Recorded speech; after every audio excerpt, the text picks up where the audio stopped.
Hi everyone, my name's Dr. John Daniel, and today I want to talk to parents who may be considering getting an ADHD evaluation done for their child. A lot of times in these cases, parents come in describing their child as this fun loving, energetic, funny child, but then feeling bombarded with what seems like lots of behavior problems.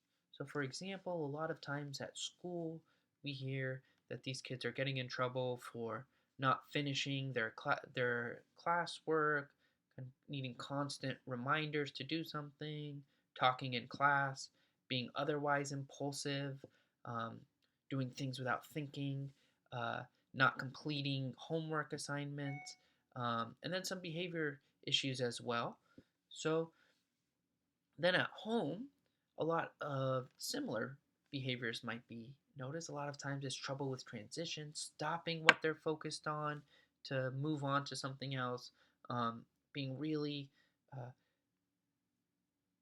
gravitating toward electronics or things like that and having a hard time moving on past that, constant directions and reminders, and feeling like parents are feeling like they're not being listened to or constantly having to punish or give consequences to their child.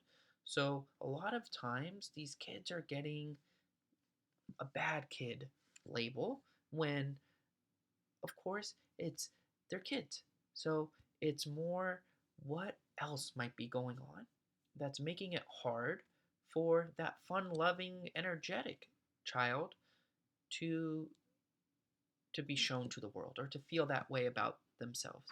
So, a lot of times in these cases, we want to look for, are the symptoms that we're noticing indicative of ADHD?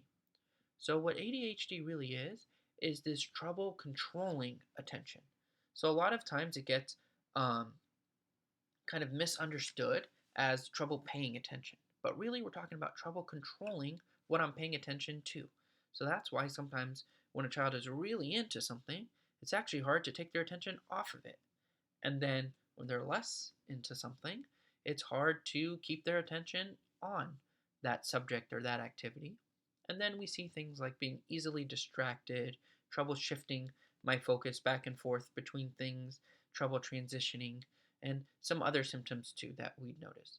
So, what we want to do when we're talking about testing for this is we're looking at the whole picture, the lots of different areas of a way a child's mind functions. We want to take a look.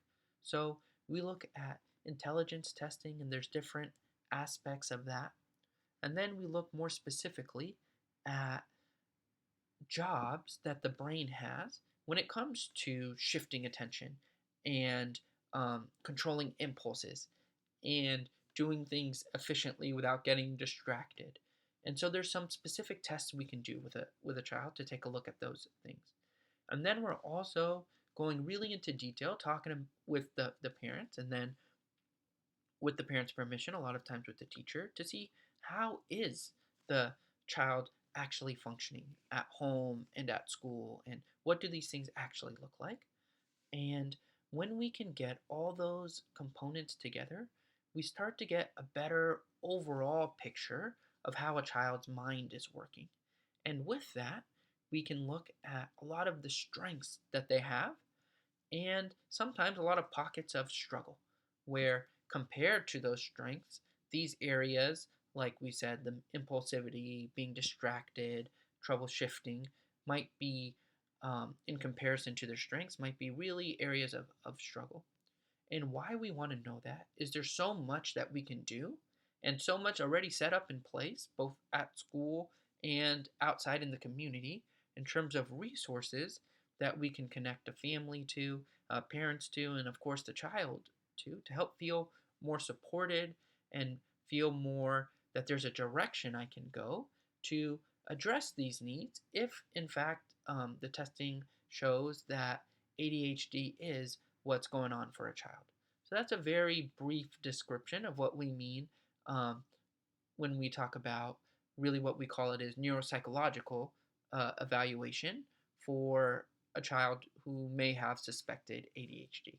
And for more detailed information, we have a blog post connected to this video, and you could always reach out for a free consultation as well. Thank you.